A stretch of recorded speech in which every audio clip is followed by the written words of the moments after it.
Alors j'ai eu une interaction avec un ami et j'aimerais vous la partager, commencer à partager. C'était il y a quelques mois maintenant. Et cet ami, il avait un cœur sincère et il m'a demandé, Bruno, des fois les chrétiens, je comprends pas vraiment. J'ai l'impression que vous êtes plus concentrés sur le papier cadeau que sur le cadeau lui-même. Tu veux que je t'explique ? Je vais t'expliquer plus tard.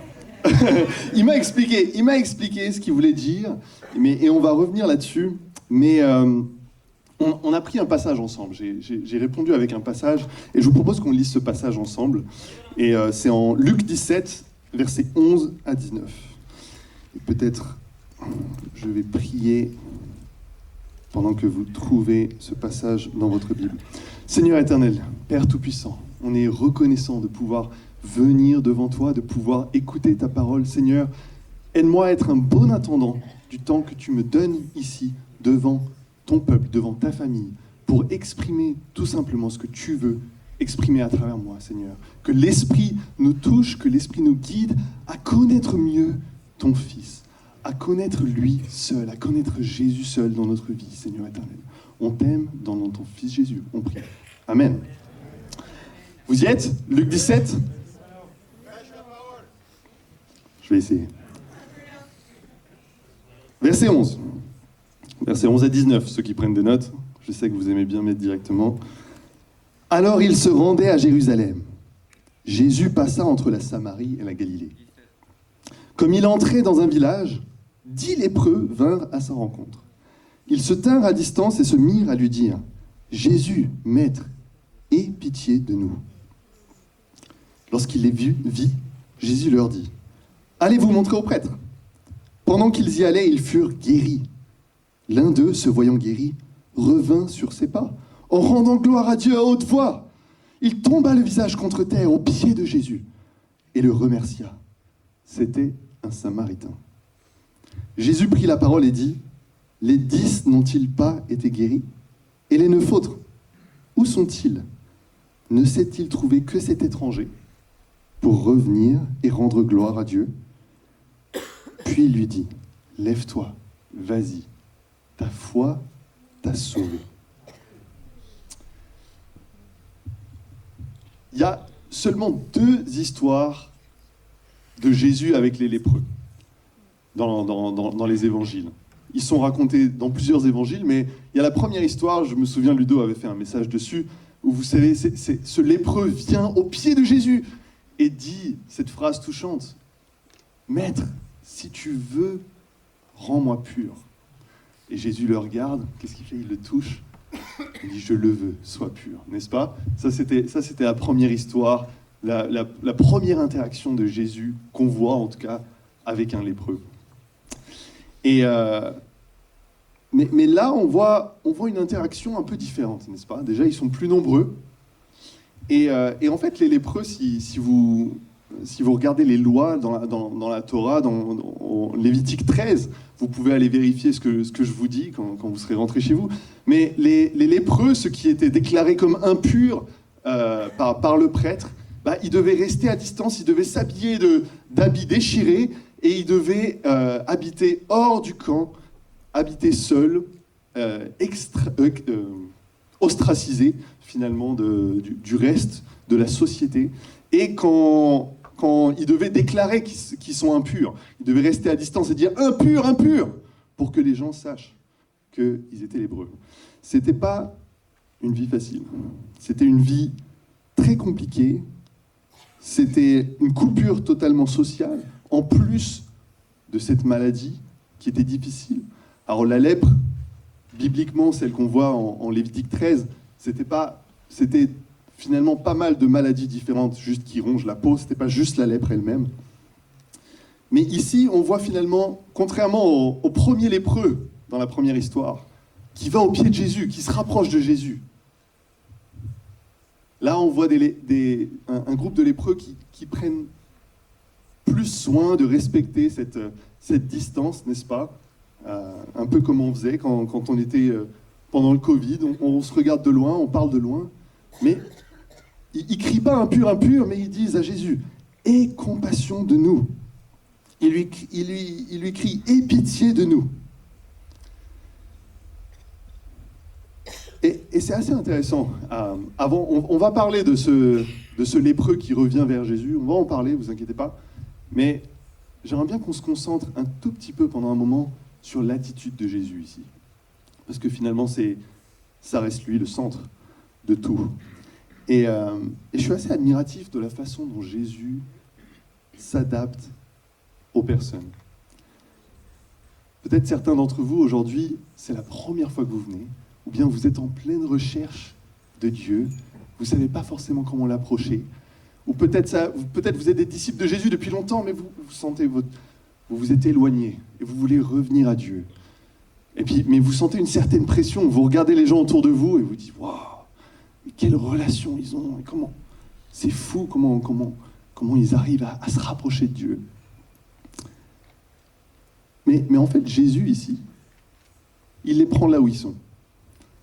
Ils sont restés à distance, ils ont crié. Jésus ne les a pas forcés à dire « Non, il faut venir proche », ou il n'est pas allé les brusquer en venant vers eux. Il les a pris là où ils étaient. Le premier lépreux est venu, vous vous souvenez, Jésus n'avait pas peur, il l'a touché.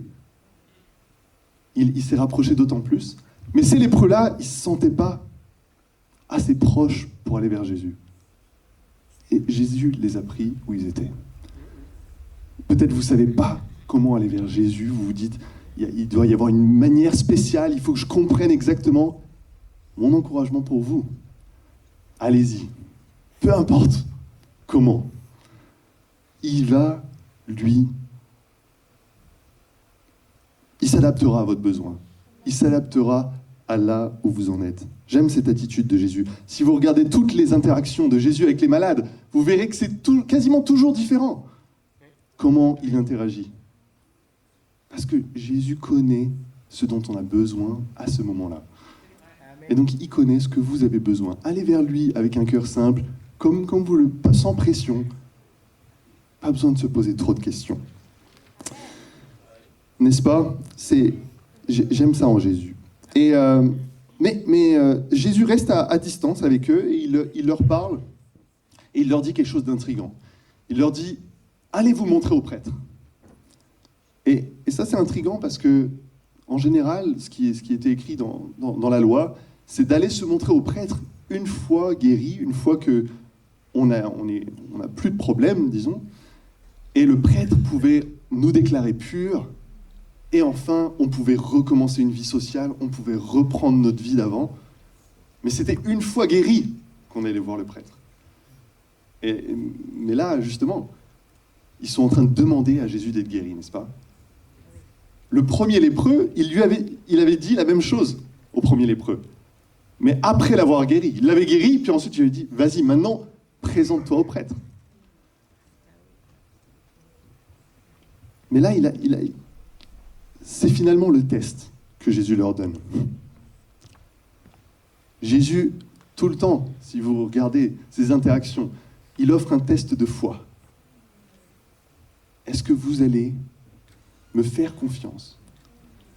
Et là, on voit un groupe entier, 10 personnes, qui font confiance. Ils ne comprennent pas forcément qui aurait cru qu'ils auraient été guéris comme ça, alors qu'ils sont encore plus loin de Jésus, qu'ils allaient juste guérir sur le chemin. Mais ils ont fait confiance. Si vous êtes du type à vouloir tout le temps savoir exactement comment ça va se passer avant d'y aller, bah vous ne serez pas allé avec eux. Parce que là, ça demande vraiment de... Attends, mais je vais aller demander au prêtre, je vais lui dire quoi ? Je suis encore malade. Vous voyez ce que je veux dire ? C'était quoi le plan de Jésus ? Mais finalement, voilà ce qui se passe. Le miracle est opéré. On ne sait pas quand, on ne sait pas combien de temps de marche ils avaient fait, jusqu'à où ils étaient allés pour aller chercher ce prêtre. Mais tout d'un coup, les 10 sont guéris. Jésus répond à leur foi. Il les purifie de leur lèpre. Et d'habitude, c'est là que l'histoire se terminerait. L'histoire de la guérison. C'est une histoire heureuse. Mais cette histoire, elle est un peu spéciale. Parce que il y a un des 10 lépreux qui, tout de suite, dès qu'il voit « Waouh, je suis guéri !» sa première réaction, c'est quoi? J'ai besoin de retourner à Jésus. J'ai besoin de retourner à Jésus. Et regardez, quand il retourne à Jésus, il ne reste plus à distance. Maintenant, il est à proximité, il est au pied de Jésus. Et donc, bien que parfois on ne sait pas comment l'approcher, lui, il s'adaptera à nos besoins et il fera en sorte, il mettra les choses dans notre vie pour qu'on puisse se sentir à l'aise d'aller vers lui. Et Jésus, il pose une question pertinente ici, n'est-ce pas? Il dit à ce Samaritain, « Et les 9 autres, où sont-ils » Les 9 autres, où sont-ils? J'en ai guéri 10. Pourquoi il n'y en a qu'un seul qui est revenu? C'est une bonne question quand même. Ça a eu de l'effet ce que Ludo a dit. Je le sens, je me sens encouragé là. Je me sens encouragé, merci. On peut conjecturer. Je pense que certains ont suivi ce que Jésus a dit jusqu'à la fin. Ils sont allés voir le prêtre. Peut-être certains sont directement allés voir leur famille et leurs proches. Ils les ont embrassés. Ils se sont réjouis avec leur famille. C'était ça le plus important à ce moment-là, parce que peut-être qu'ils ne les avaient pas vus depuis longtemps, ils ne les avaient pas touchés depuis longtemps. Peut-être qu'ils se sont dit, de toute façon, je peux remercier Dieu là où je suis. Est-ce que j'ai vraiment besoin de me retaper la marche arrière, je ne sais pas combien de jours?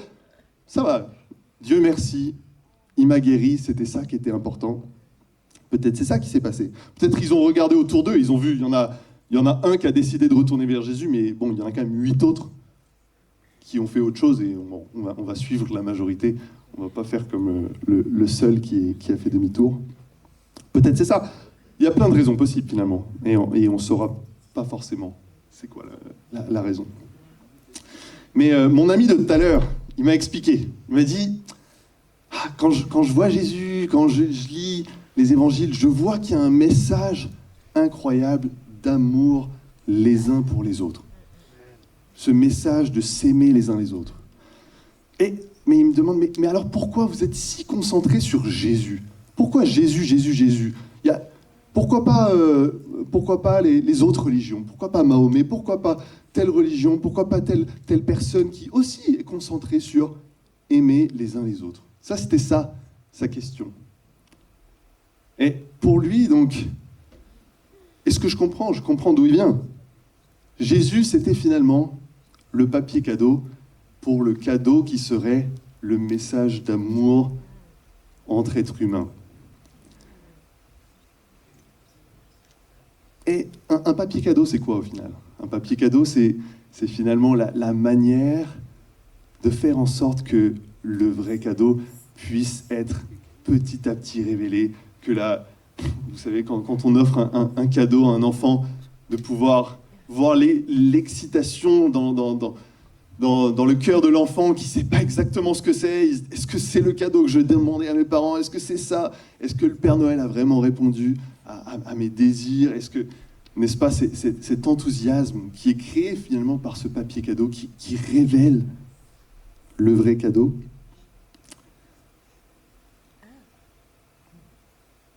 Est-ce que Jésus, finalement, c'était ça sa question? C'est pas juste le papier cadeau. Et je pense que on a lu ce passage parce que je crois que ces 9 lépreux, c'est sûrement ce qu'ils ont pensé aussi. Ils se sont dit, waouh, Jésus m'a guéri. Voilà le cadeau. Mon cadeau, c'est que Jésus m'a guéri. Et c'est un cadeau incroyable. Qu'on ne se trompe pas. Je ne pense pas que Jésus, il voulait qu'ils soient ingrats. Qu'ils vivent comme s'ils étaient toujours lépreux. C'était un magnifique cadeau. Mais pourquoi? Pourquoi pour les parents, pourquoi vous offrez des cadeaux à vos enfants? Ça vous coûte de l'argent. Pourquoi en offrir? J'ai posé la question à mon père. Je voulais avoir son avis. Je peux m'imaginer des choses, mais je ne suis pas parent, donc je ne sais pas encore. Mais il m'a dit, vraiment voir mon enfant se réjouir du cadeau. C'est vrai ou pas? Vous partagez? Ok, merci. voir mon enfant juste être trop joyeux du cadeau qu'on lui a donné. Et c'est vrai, quand mon père m'a offert une PlayStation, j'étais « Ouah, papa, merci !» Je lui ai fait plein de bisous, des câlins, t'es trop... Je vous aime, je vous aime, je vous aime. Peut-être la première semaine, j'étais un enfant sage, serviable après la PlayStation, n'est-ce pas?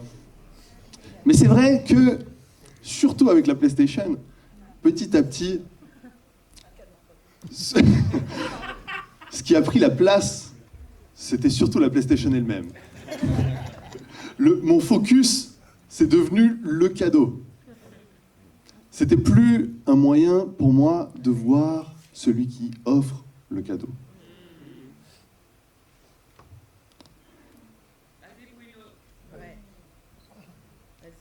Est-ce que mon père a fait une erreur? Est-ce qu'il n'aurait pas dû me faire ce cadeau? Je ne crois pas que c'est le problème.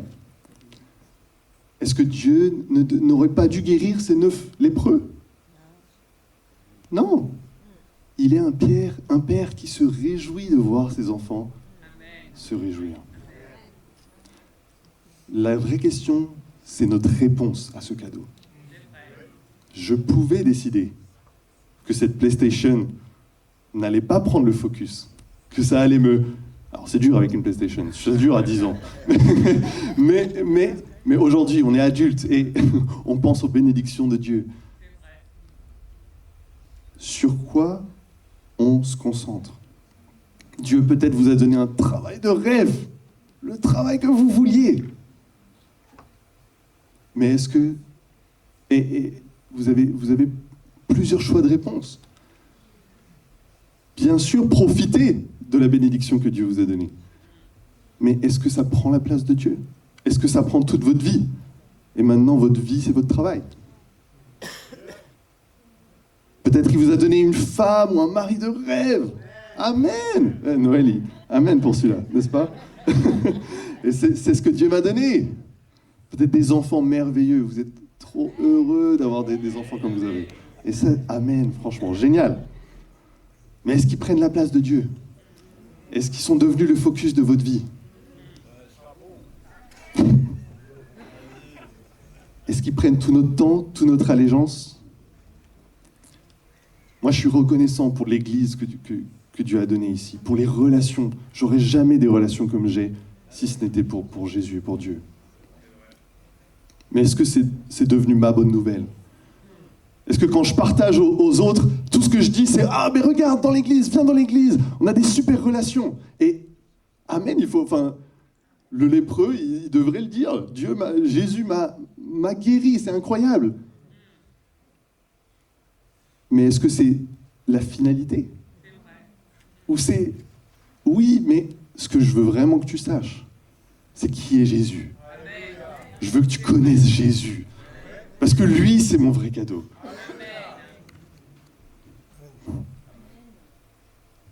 Évidemment, Dieu veut qu'on profite de nos bénédictions. Comme un père, si vous refusez le cadeau, si vous ne l'utilisez pas, bon, ça ne serait pas montrer la gratitude.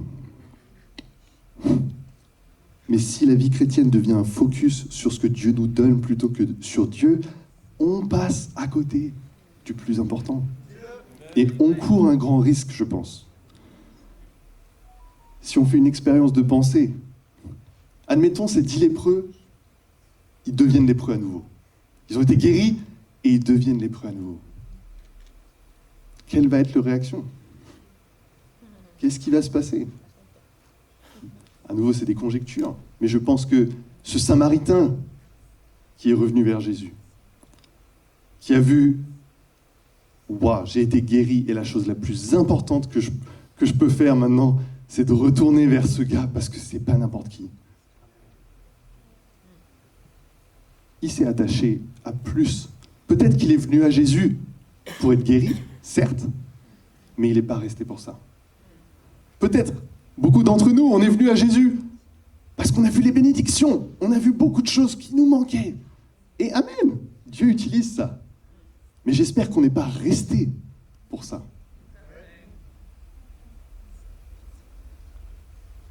Si mon focus, c'est la bonne santé que Dieu m'a donnée, mon monde va s'écrouler lorsque je vais tomber malade. si mon focus, c'est les super relations que Dieu m'a données dans l'église, mon monde va s'écrouler quand je vais être blessé, quand je vais être trahi. Si mon focus, c'est le super mariage que Dieu m'a donné, comment ça va se passer lorsque mon mari ou ma femme va pécher gravement contre moi, peut-être va me quitter même. Si mon focus est sur autre chose que Jésus, ces enseignements vont commencer à devenir difficiles à suivre. On va commencer à rejeter certains enseignements. On va les remettre en question, on va écouter d'autres personnes, on va écouter des TikTok peut-être qui nous disent « Est-ce que vraiment Jésus a voulu dire ça ?» Pourquoi? Parce qu'on est focus sur la bénédiction. Si son enseignement nous fait un peu mal, dans notre évangile qui est centré sur nous, sur qu'est-ce que Dieu me donne, si son enseignement nous fait aller à l'encontre de la culture, nous fait faire des choses qui sont à l'encontre de moi et mon bien-être, de ce que moi je vois comme étant moi et mon bien-être en tout cas, alors on va commencer à dire « Ah, je pense pas que Jésus a vraiment voulu dire ça. » Je pense qu'il faut nuancer, il faut comprendre différemment ce que Jésus dit. Parce que là, ça correspond pas à ce qui me donne du plaisir, à ce qui m'arrange moi. Vous voyez ce que je veux dire? Toutes ces choses que Dieu nous donne, c'est des bonnes choses. Réjouissons-nous, partageons-les, proclamons, comme ce lépreux qui donnait gloire à Dieu à haute voix, on devrait donner gloire à Dieu pour toutes les bénédictions qu'il nous donne. Amen. Il faut pas les cacher, c'est Dieu qui nous donne. C'est génial. Et continuons à montrer notre reconnaissance pour elle. Mais oublions pas qu'elles sont seulement le papier cadeau qui sert à révéler le vrai cadeau. Amen. Jésus me suffit-il? Ça, c'est une question avec laquelle je veux vous laisser ce matin. Et ce n'est pas une question que je peux répondre objectivement. J'ai envie de dire oui, moi, personnellement. J'ai envie de répondre, bien sûr, Jésus me suffit. Mais en fait, c'est quand les épreuves vont venir, c'est quand je serai éprouvé qu'on verra si Jésus me suffit. C'est facile pour moi de dire ça maintenant. Mais je pense que c'était important pour moi de faire ce message pour qu'un jour, peut-être vous puissiez m'envoyer la vidéo YouTube de ce message. Dire, tu sais Bruno, tu te souviens de ce que tu as dit? Est-ce que Jésus te suffit? J'espère que quand je serai éprouvé, je pourrai, comme l'apôtre Paul, face à Dieu qui a laissé son épine dans la chair, après avoir prié à 3 reprises. C'était quoi la réponse de Paul? Ta grâce me suffit. Et c'est ce que j'espère qu'on peut dire ce matin. Amen.